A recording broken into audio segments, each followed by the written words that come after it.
Hello and welcome to the Lion Show with your host, your favorite business coach, Robert Lyon. Today, we have the great privilege of talking to Tonya Eberhart and Michael Carr.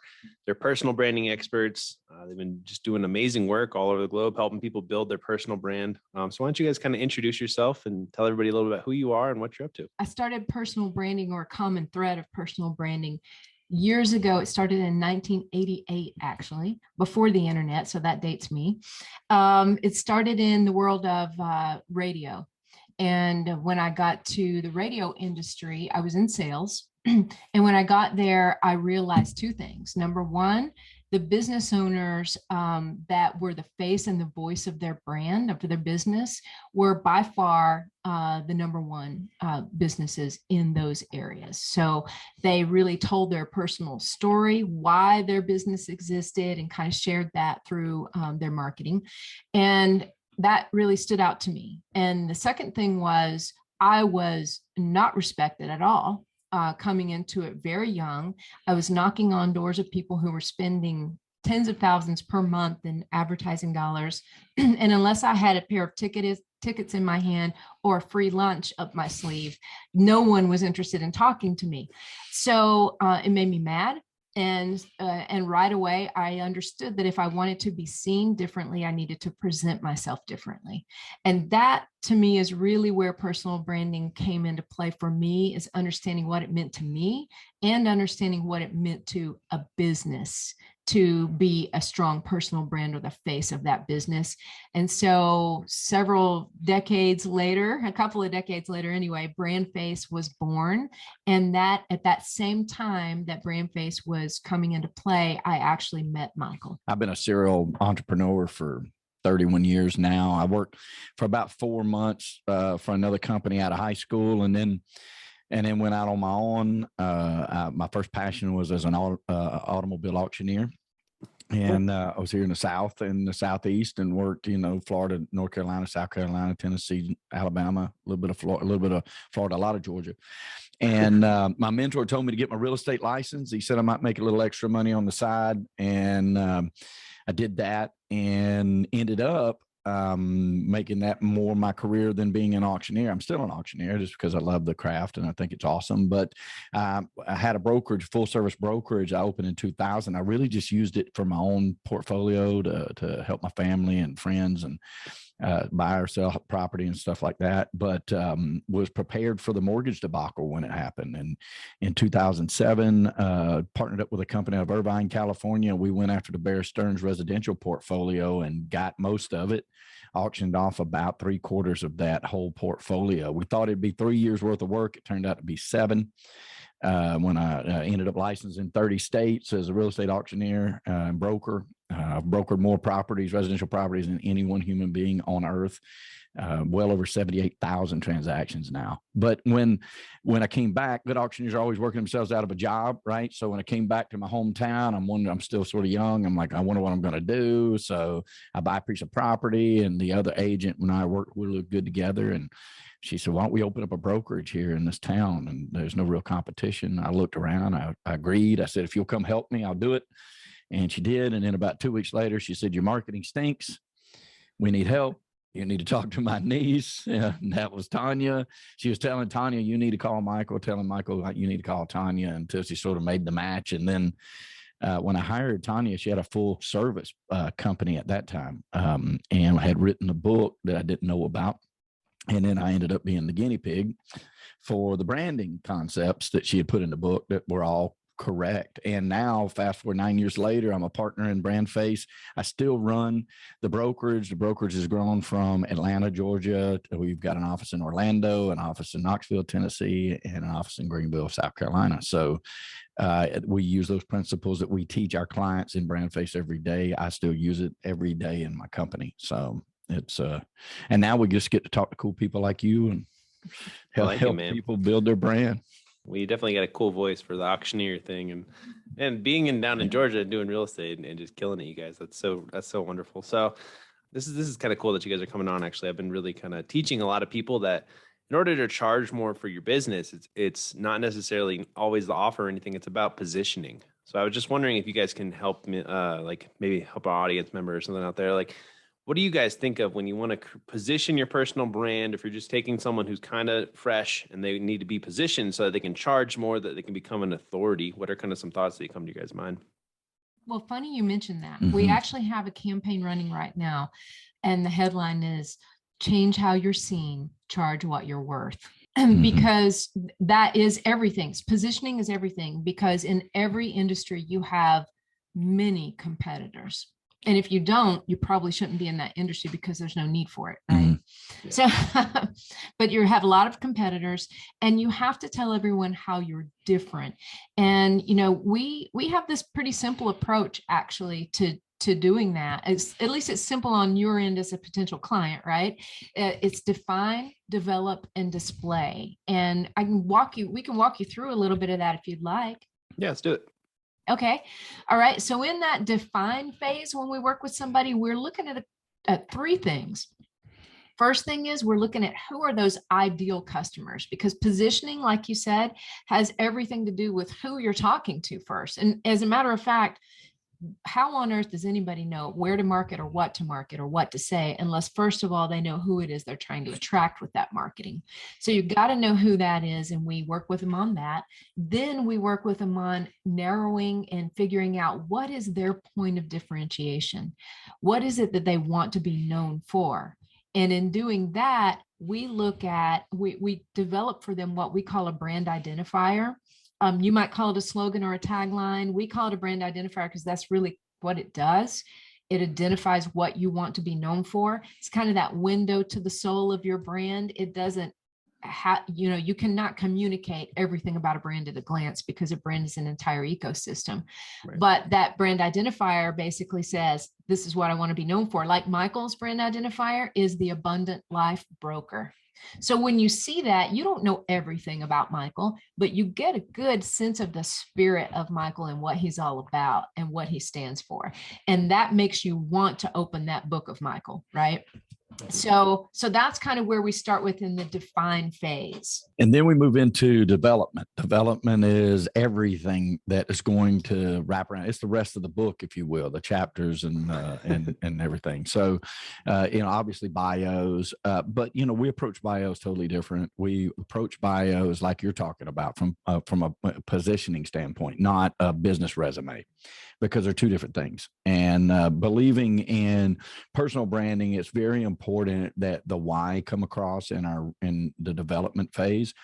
Why you're doing what you're doing, like what life experiences have led you to really be good at it or even be passionate about it if you're brand new to it, and what skill sets you have that isn't just like a resume. I've had this kind of education, I've sold this, I've said, I've had this many transactions. It's the rest of the story of what led you to that. But then we also get into imagery, because that's so important.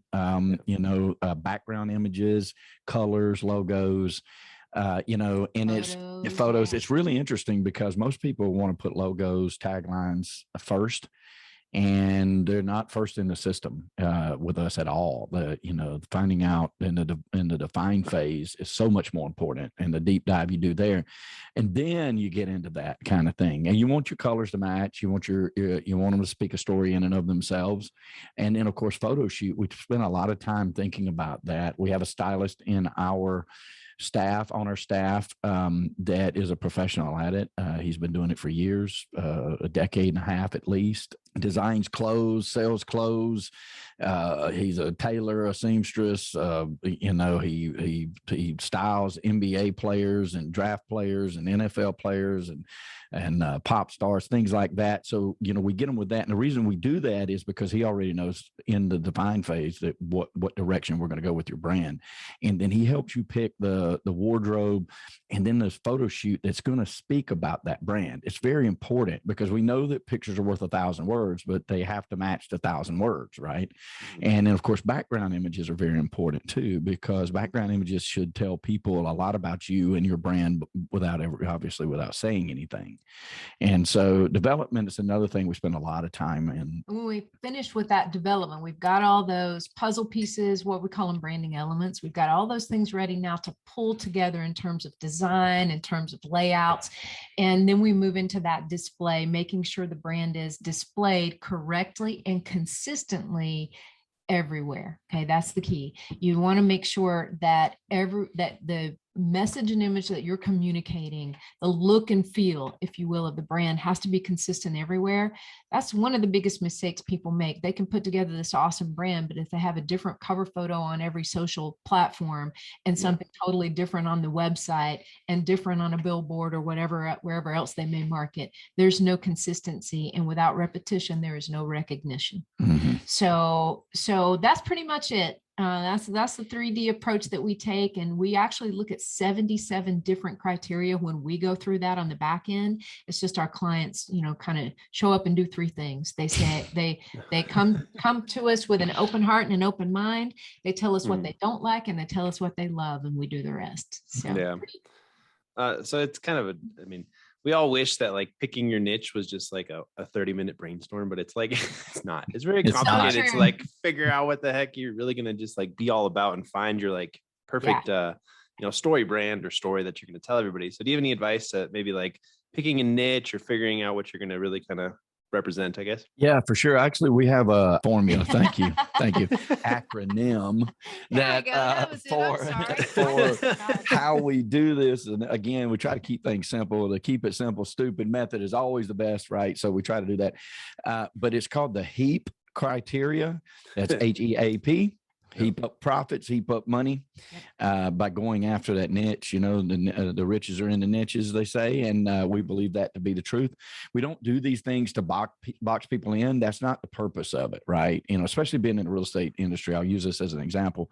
People, when we talk to them about, defining an ideal customer to go after, they're like, oh, what? Why don't I just sell a house to anybody that wants a house? And the answer to that is yes, you may or you may not, but you definitely can if that's within your repertoire. But when you're talking about spending marketing dollars, which is what makes any business grow, period, you want to make sure that's focused correctly. So that's why it's very important that we find that niche that you want to try to focus on. Okay, so the H in the HEAP criteria is you really put a lot of thought into people you actually can help. And so, think about it. Is it people that have the same lifestyle as you? Is it people that have been through the same life experience as you? Were they raised within the same confines, community? We're looking for common denominators in that ideal customer, and they need to be somebody you can help. If you're a veterinarian and you want to focus all on racehorses and you don't know anything about racehorses, you're probably not going to be able to help people with racehorses, right? Even though you're a veterinarian and you may know something about horses. So you got to really dial that in and say, okay, this is the people I can help. The E is people that you enjoy working with, because if you don't enjoy it, you're not going to be successful at it. It's very hard to stay committed to things when you don't like them. And life is way too short to dance with ugly personalities. So I say get rid of negativity at every chance that you can and get away from things that harm you. A in the acronym is people that appreciate what you bring to the table. We've all dealt with people who've never done what it is that we're experts at, but yet they somehow know far more than we know, even though we've been doing it for decades. Get away from those people. Because there's a lot of customers that really do appreciate you. And they're like, man, thank you so much for making this an easy process, or, having such customer service, or, I just feel like you care. And when you're a business owner and you hear those things, you're on the right track. And those are the people that you really want to be speaking to. And then finally, the P is somebody's profitable. You can be good at all of these things and be working with people who cannot pay you. That's, if you want to run a charity, that works great. If you want to run a business, you got to make some money, and you should not be guilty about making money. I had this mentor one time that told me, he's like, people tell, oh, you can't make money on me. We're friends. And he's like, I can't make money on my enemies. They won't buy from me. They won't talk to me anymore. Yeah. So, don't be guilty about making money. Don't feel guilty about it. That's why you do what you do. Yeah. No way. One of my mentors was always, profit is not a bad word. It's a good word. Exactly. You got to make sure you're mining in the right mountain. There's got to be money in there. So otherwise you're just wasting your time. So I came up the marketing route. I always honestly, I thought like branding was kind of a myth. I was like, let's just make the money. Let's just make the best perfect offer. And then now it's totally switched around, especially I think it might've been the shift in the marketplace. Like it might not even been me necessarily. It's how everybody's sick of all the marketing tactics. Now they just want to deal with actual people that they actually like. So you got to position your branding. We kind of went over that: define, develop, display. Then what are you guys doing now to get seen more, to be more out there in the world? What have you guys found that works, or what do you like doing? Well, there's two areas that we focused on starting at the beginning of 2022. One was presentations, the other was podcasts. And we found that when we can give an actual presentation, let's say, maybe people are gathering a group of, people in a monthly Zoom call and they want some content, and those people are also our ideal customers, we can go in and talk to them about how they can elevate their business by working on their personal brand. We get clients out of it every time. Cool. Podcasts, I can't say we get clients out of every podcast, but we've gotten a lot of clients out of podcasts.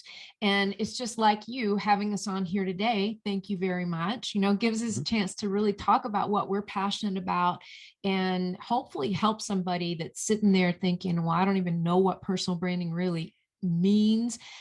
There's a lot of people out there just talking a lot of fluff, about personal branding. And it's like, okay, but yeah, how do I do that? Right.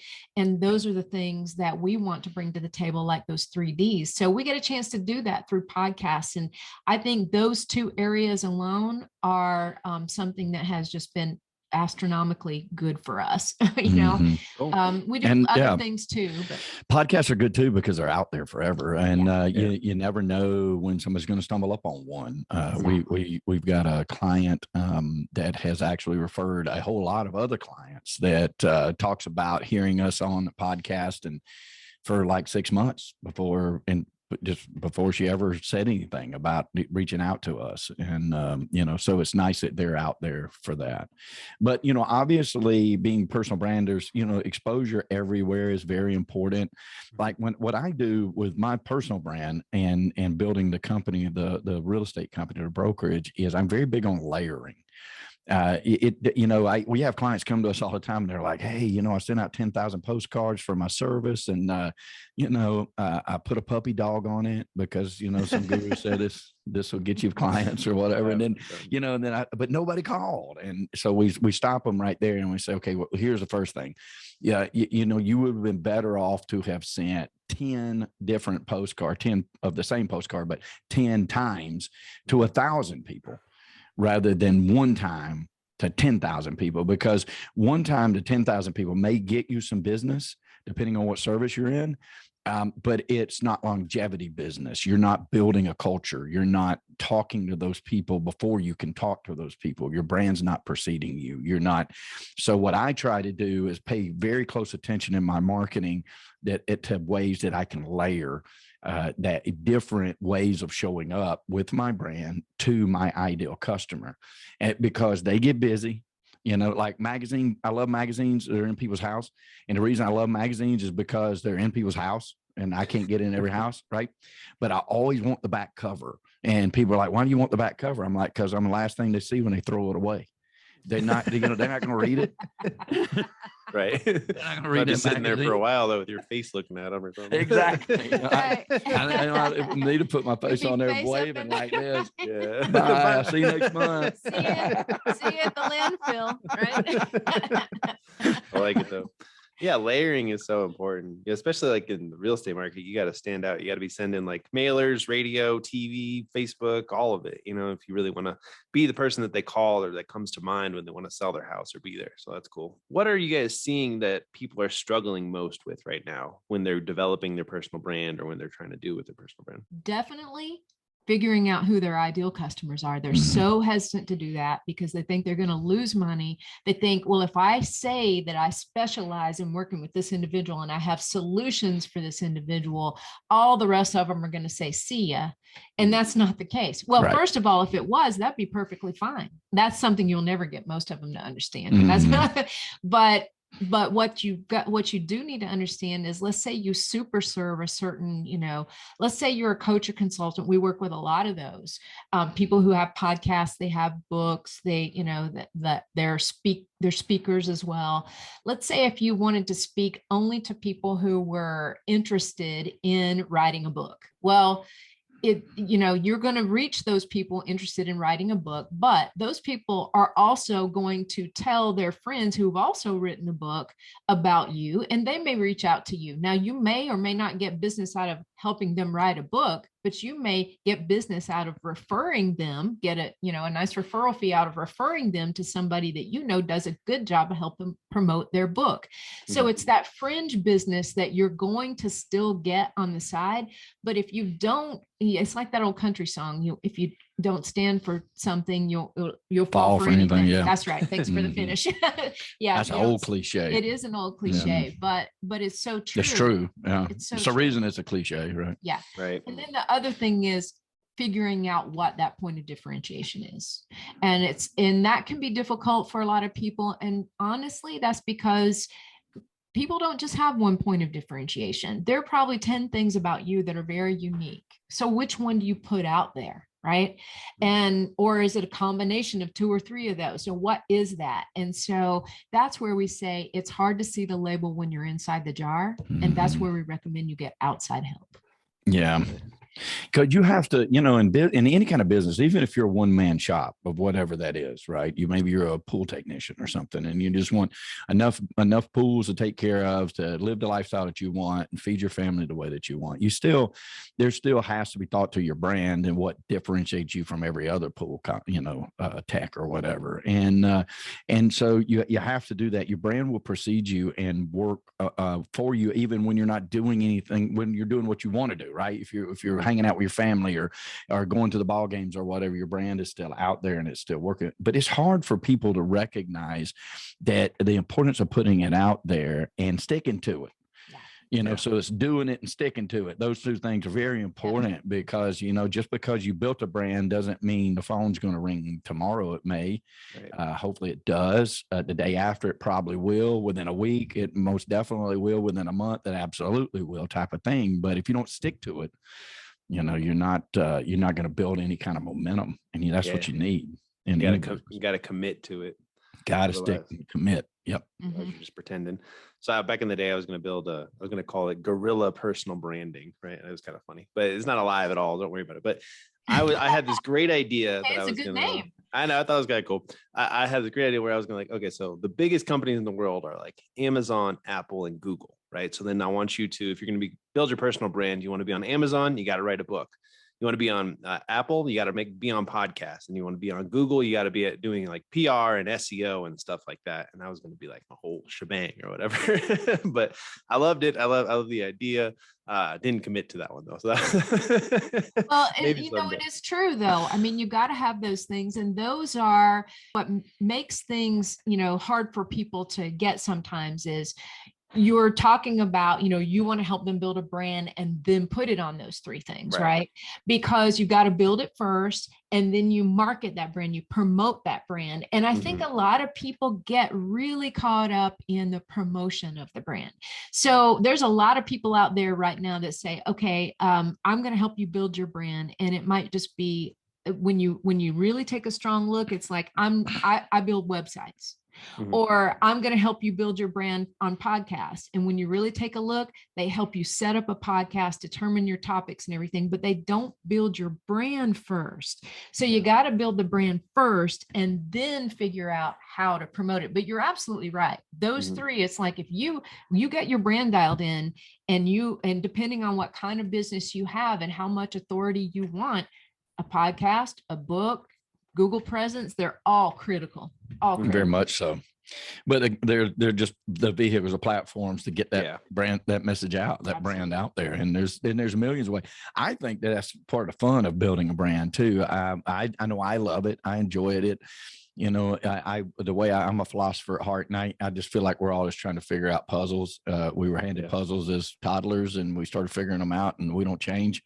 And, we're 80 years old figuring out puzzles, and it's, my grandmother used to do puzzles on the kitchen table every week. You know what I mean? I'm like, she's still solving puzzles. I mean, she's 86 years old today.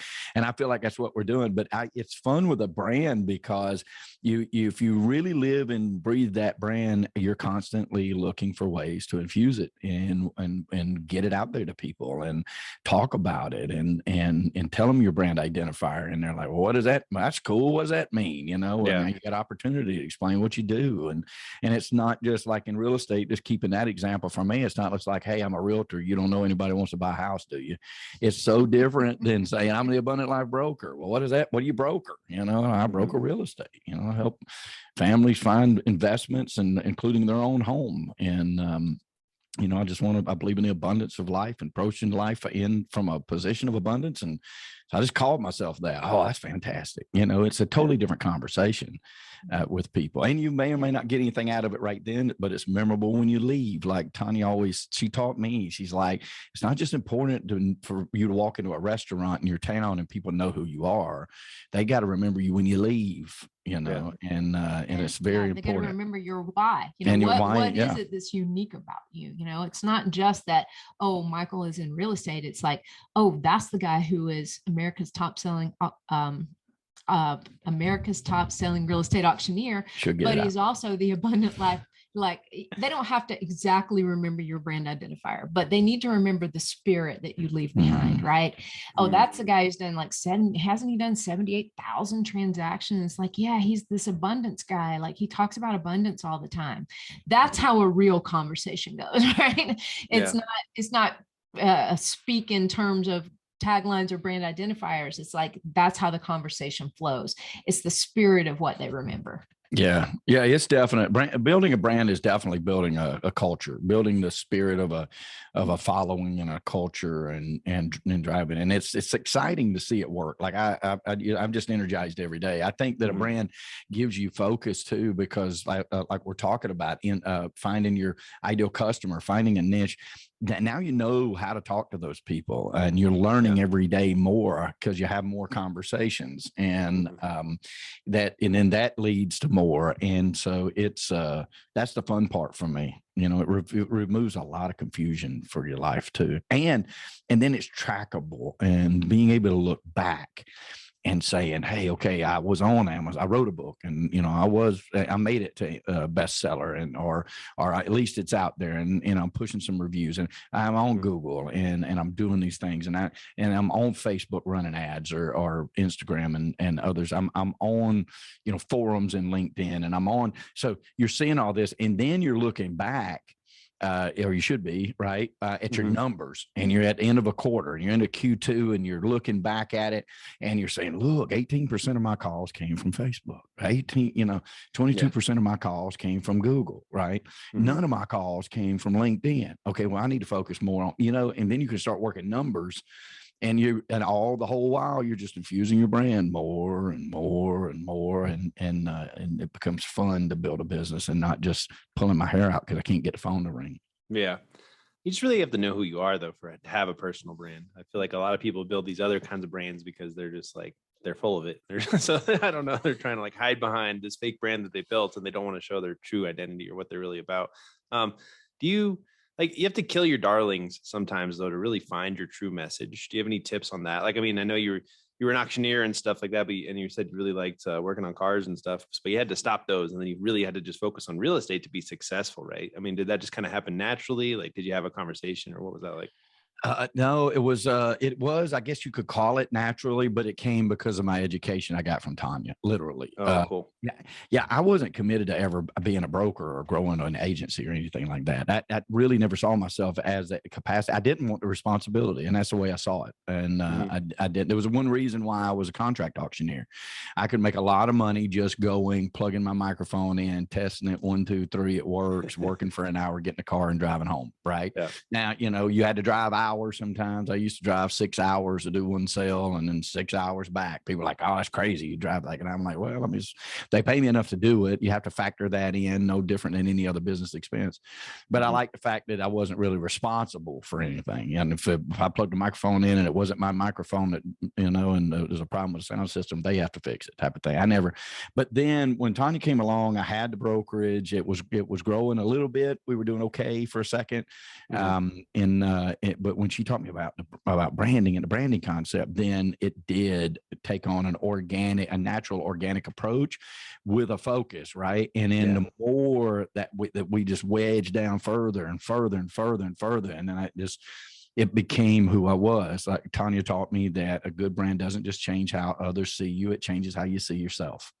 Cool. And I finally said, you know what? I was born to do this. Like, this is who I am. It's helping other people. And because I get charged up when they have success. I'm fired up about it when I see one of my agents, break another barrier or sell another $1 million or double up on a commission because they know their craft. Those things energize us. When the phone rings and somebody says, I looked at your website. I got to work with y'all. You're exactly who I need to help. So this is your Tanya's got the secret powers over here. So this is secret. I tell everybody secret. My success just listening to her. So do you think it's I'd love to hear that. Of course it's not. Of course it's not. But it's cool though, because all of our BrandFace clients too, to hear from them, it's like, oh my gosh, now that I'm like presenting myself this way and it's all consistent and I kind of know what I'm doing and know where I'm going, I'm literally getting exactly the kind of people that I wanted to get, and that's a really awesome feeling to see somebody go from frustration and wasting time, wasting money, not even knowing whether they might have to head back to that god awful 9-to-5 grind, and turn things around like that is pretty incredible. Do you think that people should go out into the marketplace and test ideas, and then whatever really lands and sticks, they should go with that? Or is it more like something from inside and they should just build it out? What kind of a philosophical question, I guess. What do you think? I think it could be either. I think it's definitely just case by case, and we look at every single person and situation so differently. It's not like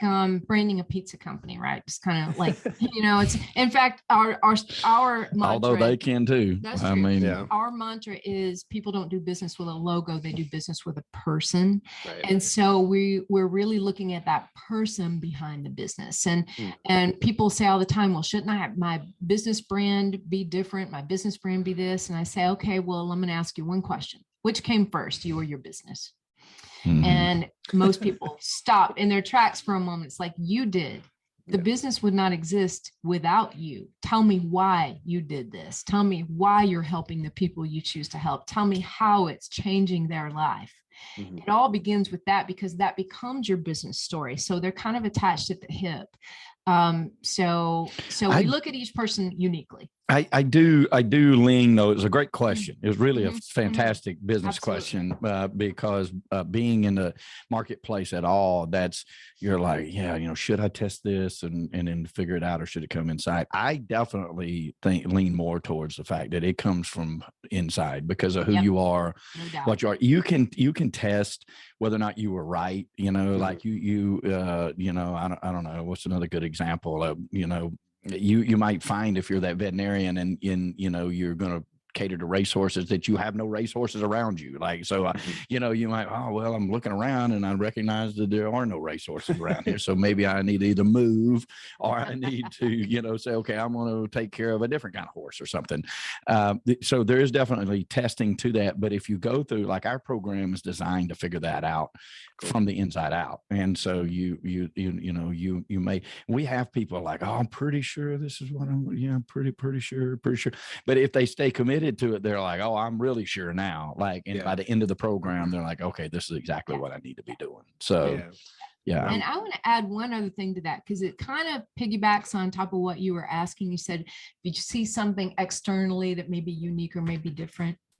So I like to use this analogy. Let's say that we have like an insurance agent, has a bunch of billboards, and what's unique about her is that she's wearing a red hat on all of those. Oh, it's the red hat agent. It's the red hat agent, right? Okay, so that's cool. That's a way to distinguish yourself from other people. But until and unless you make a connection to what that means to you in the insurance world, you have majorly missed the mark.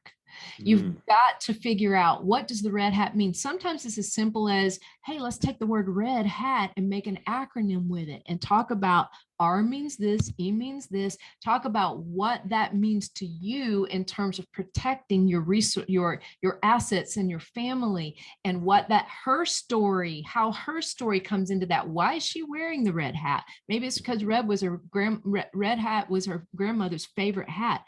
Is that a personal thing that might make me more ingratiated to her? Absolutely it is.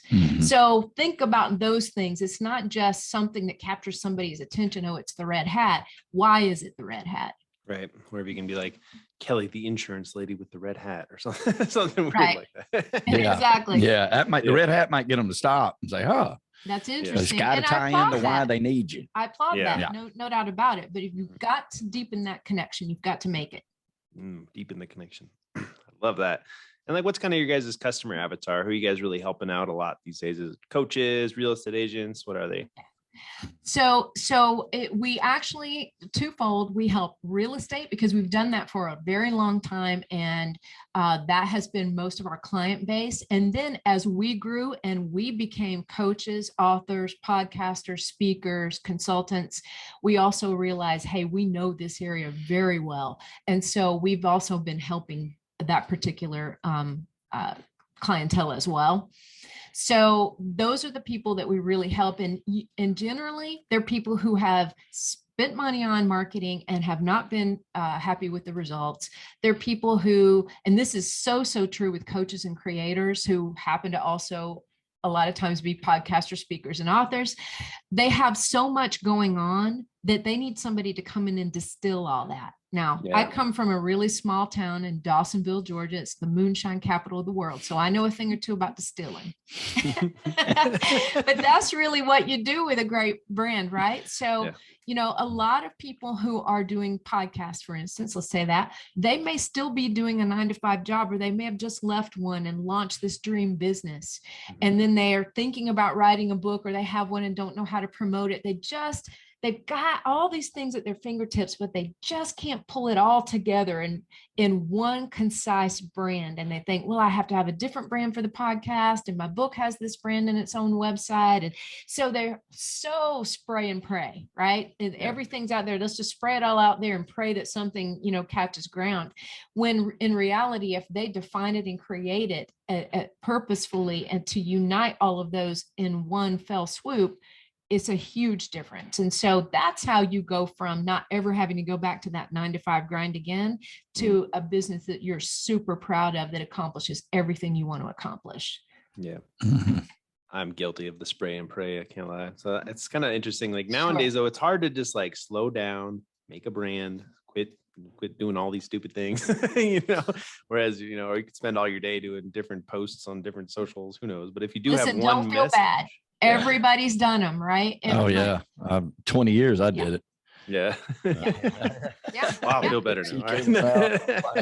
Well, this makes sense. I mean, like, this is okay. It's a game changer. Yeah. Like, what? Everything's going in the same direction for the same purpose and goal. What? Crazy. I love it. You guys are fighting the good to fight. So I got to ask, what? So it's kind of random, but I actually am doing a different business. It's called, it's going to be called Financially Abundant, right? And your business is Abundant Life. So I wanted to ask, what does an abundant life actually mean to you? What is that? Where did that come from? Or what does that mean? Good question. I don't know. It all started off with, I've had adversity in my life, a lot of it, just like everybody else. I don't think anything overly special, or, I haven't climbed Mount Everest or anything like that, but I come from alcoholism and, raging, abusive alcoholic father, raised in between two sisters by a single mom. I had daughters. I mean, I've never been able to throw a football. I could braid hair. I was like, but for some reason, I was an eternal optimist. I've always just believed, I've always seen, and I've seen it proven in my life 1,000 times over. It doesn't matter how much the adversity is, the blessing is going to be 3 times greater. So I started off as just making sure that people say, how you doing? I'll be like, every day's Saturday for Michael, I wish I could live in your world. And I'm like, well, it's in this space right here. So you can, if you truly decide that that's what you want to do. And then it just grew from there. I was like, I recognize that I like to see people succeed, and success is different for every person. Some people don't need to make hundreds of millions of dollars. I'm actually one of those people. I'm all right with hundreds of millions of dollars. I find somewhere to spend it, but I don't have to have that to live the life that I want. Tonya and I live very free. We are bound only to our clients, no other real schedule. We live the life that we want, and I find that that's abundant, and we eat the food we want. We usually can cook it better than anywhere else we can go buy it. We just enjoy, like, try to live life at the fullest. It's not tied to commas and zeros. Never felt better, no matter how big the deposit was or how big the withdrawal was. I've never felt different. And so I don't tie up with that, and I don't compare myself to other people. I learn from other people if they can do it better than me. Like, I'm not the biggest real estate agent in the world, even though I've sold more than anybody. There's people even in here in the Metro Atlanta area that do more transactions than I do during the year. But I built a different type of brokerage. My brokerage isn't built on numbers, so to speak. It's built on how many of my people are living the abundant life they want. Yeah. And some of them are building teams and selling tens of millions of dollars worth of properties. And some of them are selling $3 million worth of property and spending the summers with their family doing. And both of them would say they're just as abundant and just as successful. So that was a long answer to a short question, but that's abundance to me. Yeah. No, I like it. And I like the eternal optimist. I just wrote that down. That's killer. Yeah. I think that's awesome. Man. Oh, it's going to be all right. The sun's going to shine again. I promise you. It don't matter what you're going through. It may not look like it right now, but just hold on. I promise you. Oh, awesome. So I got 2 questions that I ask everybody, but before we get into that, like, what are the best ways for people to really get into your world, or if they're interested in your program, how do they find you? Yep. BrandFaceStar.com is where you can do all your research. You can hear from, our clients, and you hear from them via video reviews. You can actually download our guide to the ultimate freedom-based brand. I would really encourage that because it's a new guide. We just came out with it just a couple of weeks ago, and it encompasses a lot of the things we talked about here today that will help you. You can reach out to us there. And if you want to skip to the front of the line, if you're listening right now and you think, you know what, this is exactly what I need, go to discussyourbrand.com, answer a couple of real quick questions, and get right on our calendar. And the guide is basically going to help them figure out what their brand's going to be and whether they should do that. It'll tell them everything that they need to do to figure out exactly, who their customers are, what sets them apart, and the steps that are involved in creating a really great brand. I love it. And all the links are going to be in the show notes below, so just go check those out. So basically, the first question, kind of catches some people off guard, but I'm writing a book about money, and the first question is how, if you had to give somebody advice on how to get rich, what would you tell them, or how would you help someone, make more money or lose less money? What is your tips? I'll answer this first. You decide what rich means to you. And don't pay attention to what anybody else tells you, because so many times, like Michael said, we're caught up in the commas and zeros of things. And a rich life to some, we've had many people come into our program and say, okay, I really want to double my revenue, or I want to, I want to be able to position myself so I can move away and start my own business. Or there are many different reasons. And sometimes they just come in and say, I don't want to build a brand to help me necessarily make more money. I'm okay with what I'm making, but I'm not okay with how I'm killing myself to get it. I want to work smarter, not harder. I want to bring in just the people that are a perfect fit for me. And that to me is a rich life too. And I would say I'll take, she went really good, strong philosophical. I'm going to go more practical, buy real estate. And I know what that sounds like. But let me tell you the formula, folks. The business makes the money that buys the real estate that makes you wealthy. That's literally what it boils down to. So buy real estate. I don't care what interest. I don't care what interest rates do. Yeah, for sure. All right, and then the second question is, what motivates you? What really gets you fired up? What gets you excited and doing things? I think it's helping people unveil their inner stars. Like Michael, I grew up in a family riddled with alcoholism and addiction.